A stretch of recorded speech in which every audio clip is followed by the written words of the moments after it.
उसको जाकर स्कूल घूमते रहता है और हमारे को बोलता है और हमारे रिलेशन सर कोई खराब नहीं है इनसे भी, हमारी इनसे कोई दुश्मनी किससे भी नहीं है सर। हमारी बुद्धू का भविष्य वो खराब नहीं होने पाए, हम वैसे लोग थोड़ी है सर।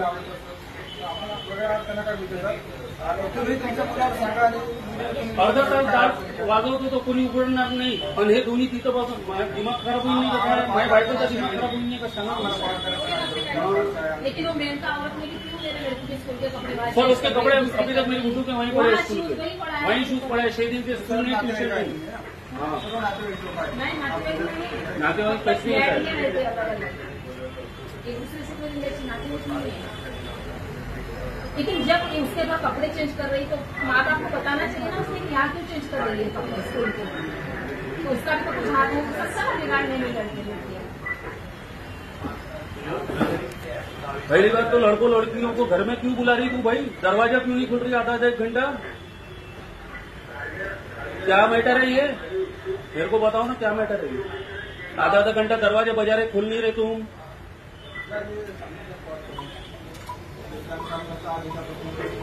जाती थी क्या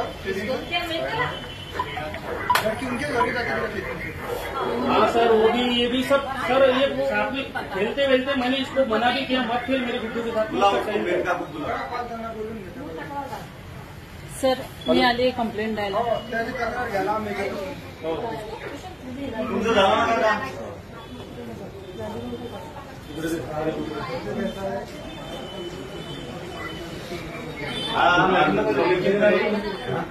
सर मी देते ना, तुम्ही लिहून घ्या ना।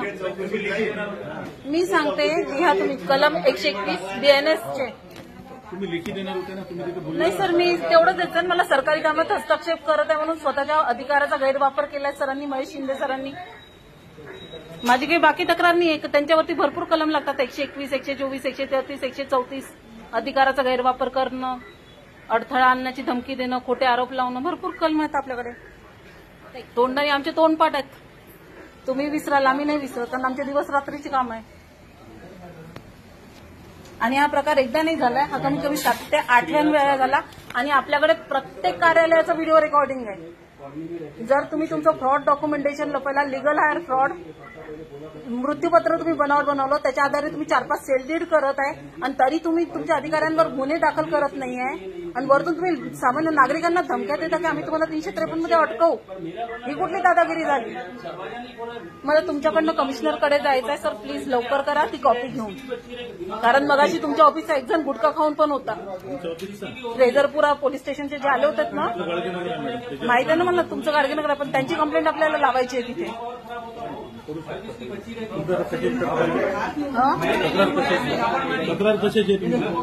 जिल्हा भूमी अधीक्षक महेश शिंदे यांनी सरकारी कामात हस्तक्षेप करतो अशी सुनावणी धमकी दिली आणि त्यानंतर सर्वात महत्वाचं आहे, कुठलंही शासकीय कार्यालय ही जनतेची प्रॉपर्टी आहे, तुमची नाहीये।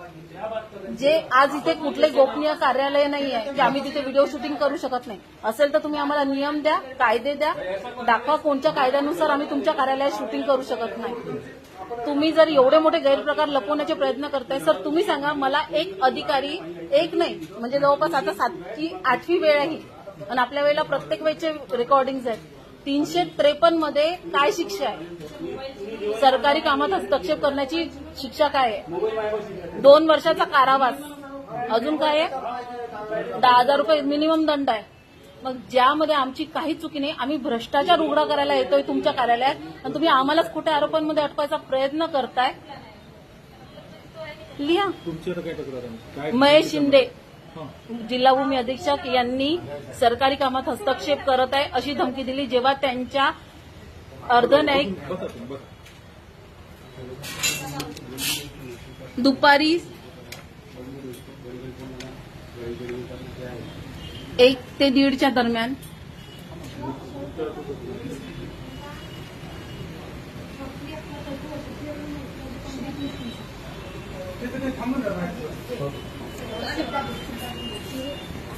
आता एकमेकांसोबत बोलणं काही प्रकारे वाद करतात तुम्ही।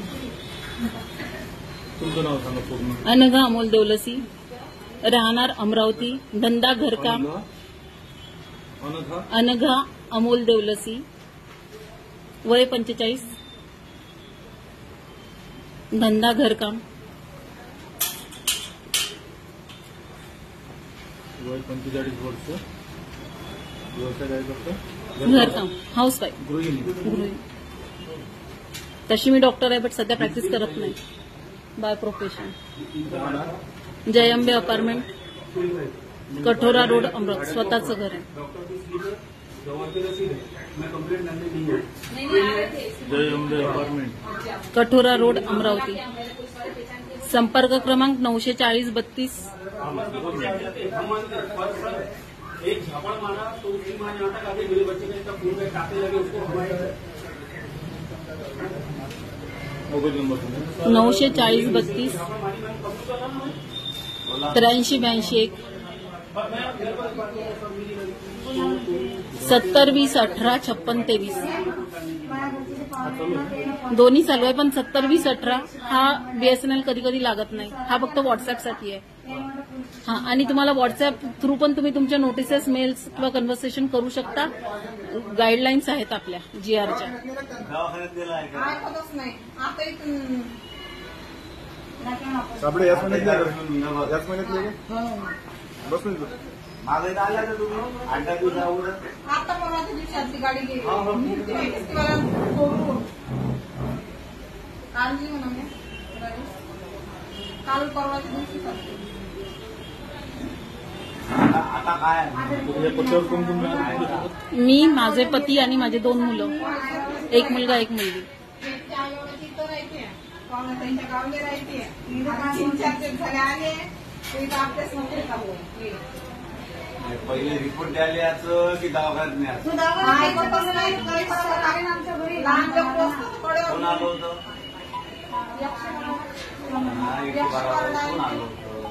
नाव नाही विचारलं आम्ही इतकं पाटण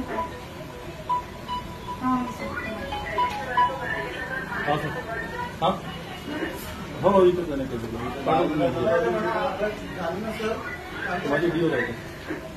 झालं नाही का तुमचं इथे बाहेर भांडण करणार का तुम्ही आता नाही भेटणार तुम्ही. भेटणार असं तुम्ही बरं ठीक आहे.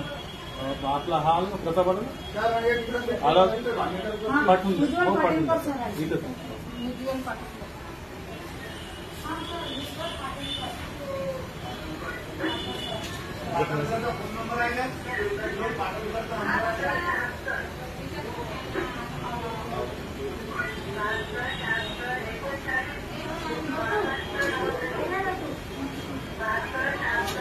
किती वाजता गेले तुम्ही ऑफिसला?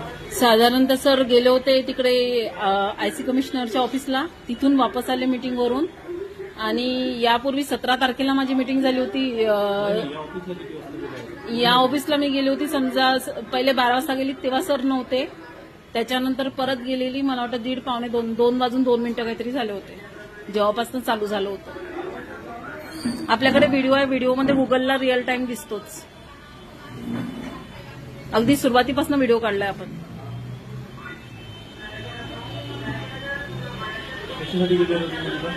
तिथे आपलं मौजे अंजनगाव सुरजी, लिहान सर, मौजे अंजनगाव सुरजी, नजोल शीट क्रमांक 16B वरील भूखंड क्रमांक 310/1 आणि 310/2 हे भूखंड आहेत. याच्यावरती बेकायदेशीररित्या वारस नोंद करणं, फ्रॉड डॉक्युमेंटेशनच्या आधारे ते त्याच्यावर डॉक्युमेंटेशन, त्या डॉक्युमेंटमध्ये मृत्यूपत्र बनावट बनवलं, ज्याची मालकीयत होती त्याच्या आधारे फ्रॉड डॉक्युमेंट फेरफार केले. म्हणजे की जसं काही वारसा हक्क प्रमाणपत्र नाही, शेतीचं आहे, प्लॉट आहे. घराचं आहे, शेतीचं आहे, दुसऱ्या शेतीचं आहे. माझ्या आई विधवा होती. माझ्या आईचे वडील माझ्या आईचं लग्न झालं त्याच्या 1 वर्षात वारले होते. त्यानंतर यांनी सगळ्यांनी अधिकाऱ्यांसोबत मिळून पूर्ण प्रॉपर्टीची विल्हेवाट लावली आणि माझ्या आईला घरातून बेदखल केलं. ते नेमकं आपल्या देशातून प्रॉपर्टीच्या घर पण आहे, शेती पण आहे, सगळंच आहे. दरम्यान तुमचं अंजनगाव सुरजी येथील राहते घर आणि शेती याच्यावर समजा बेकायदेशीर वारस चढवले आणि ते त्याच्यासाठी खोटे कागद तयार केले. त्या संदर्भात तुम्ही भूमी अभिलेख कार्यालय इथे गेले होते. हां. बरोबर आहे. या इथे अपील चालू आहे सर त्याच्या फेरफाराच्या साठी. त्याची अपील मला सांगा, मृत्यूपत्र बनावट बनवलं हा कायदेशीररित्या फौजदारी गुन्हा आहे. आम्ही तुमच्या समोर 100 वेळा जर देऊन राहिलोय आणि तुम्ही आमचं म्हणणं ऐकत नाही, तुमच्याच कार्यालयाचे प्रूफ, तुमचेच कागद सर्टिफाईड केलेले आम्ही तुम्हाला दाखवून राहिलो की या दोन्ही कागदांमधला फरक पहा, हाताने एक्स्ट्रा लिहिलेलं रायटिंग पहा, लिगल हायर पण तुम्हाला दिसेल. तुम्ही रेकॉर्ड जप्त करा सर, म्हणजे तुम्हाला स्वतःला कळेल की काय केलंय त्या लोकांनी. आम्हाला बोलायची गरजच राहणार नाही. अंजनगाव सुरजी आणि मूळ रेकॉर्ड इथे बोलवलंच नाही अजून यांनी. म्हणजे एवढे मोठे गफले झालेले असताना आम्ही त्यांच्यासमोर 100 वेळा आणून देतोय. मग का 26 डिसेंबरला सर अंजनगावला गेले होते, त्याच्यानंतर परत 8 एप्रिलला आम्हाला हे केलं. 8 एप्रिलपर्यंत संबंधित कागद आम्हाला दिले नाही. वास्तविक पाहता अर्धन्यायिक न्यायालयाचा नियम आहे की तुमच्या समोर जे कागद येतात त्याची एक कॉपी दुसऱ्यांना पण द्यावं लागते. का देत नाही तुम्ही? म्हणजे त्याच्यासाठी 100 वेळा अर्ज करायचे. तुम्ही नियमबाह्य कामं करत आहात म्हणून तुम्हाला धमक्या द्यावं लागत आहे आम्हाला सरकारी कामात अडथळा आणायचा.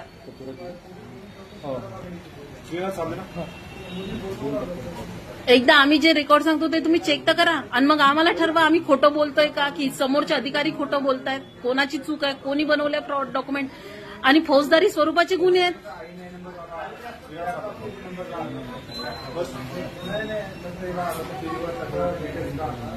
लीगल हायर फ्रॉड, मृत्यूपत्र फ्रॉड, खरेदी नावावर व्हायच्या आधी सेल डीड बनवून टाकलेली आहे, खरेदी खत बनलेले आहे. एक नाही बनले, 4 खरेदी खत बनवले तुम्ही फ्रॉडनी. आपल्याकडे हँडरायटिंग अनालिसिसचा रिपोर्ट आहे. आम्ही त्यांना तेच सांगणार होतो की सर तुम्ही हा रिपोर्ट बघा, विनंती करत होतो. मला सांगा असं कुठलं कार्यालय आहे की जे तुमचं तोंडी म्हणून ऐकायला तयार नसतं? असा रूल आहे लिहिलेला की लेखीच युक्तिवाद द्या म्हणून. सगळीकडे म्हणतात तोंडी युक्तिवादासाठी प्रकरण. माझ्याकडे तर लिहिलेलं आहे 4-5 रोजनाम्यावर. वरतून म्हणते तुम्ही रोजनाम्यावरती सही केली नाही. अरे मी त्यांना आठवण दिली सर माझी असही राहिली. याच्यावर काय बोगस वारसदार चढवण्यासाठी बोगस मृत्यूपत्र तयार केलं, बोगस लिगल हायर तयार केलं. डॉक्युमेंट केले ते ठीक आहे. नाही सर ते मेन्शन करा तुम्ही त्याच्यामध्ये. अंजनगाव सुरजी येथील घरगुती यावर बोगस वारसदार चढवण्याकरिता बोगस मृत्यूपत्र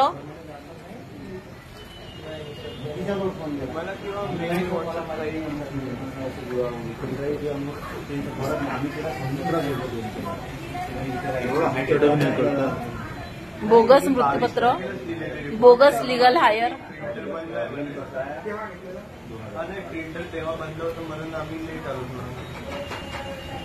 तयार करून लिगल हायर वारसा हक्क प्रमाणपत्र.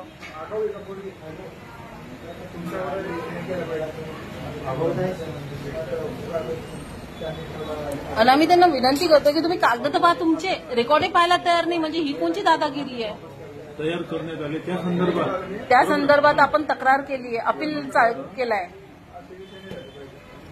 आणि पहिले तर त्या कार्यालयातनं कागद गायब केले, पूर्ण अपीलचे कागदच गायब करून टाकले होते. मग आपण परत इथे एफआयआर केली होती, इथे गेली. मग आमचं ज्युरिडिक्शन नांदगाव आहे तर मग नांदगाव पेठला जाऊन एफआयआर केली. तर आम्ही तेच खेळत बसायचं का? वर्षानुवर्ष अंजनगावला एफआयआर केली, अंजनगावला तिथं कागद गायब केले तुमच्या त्या शामरावतनी.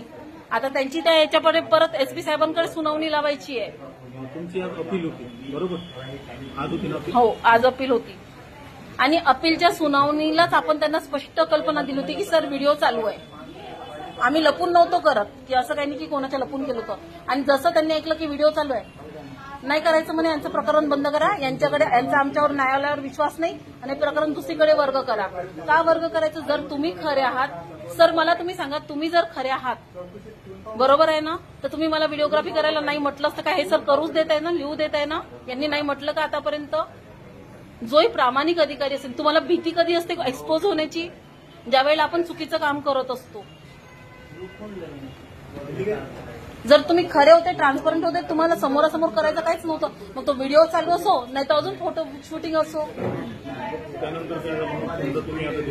त्यानंतर आपण त्यांना, आपण जशी सुनावणी चालू झाली त्यांना म्हटलं की मला तोंडी सांगायचं आहे, जे काही म्हणणं आहे मला माझं म्हणणं तोंडी मांडायचं आहे.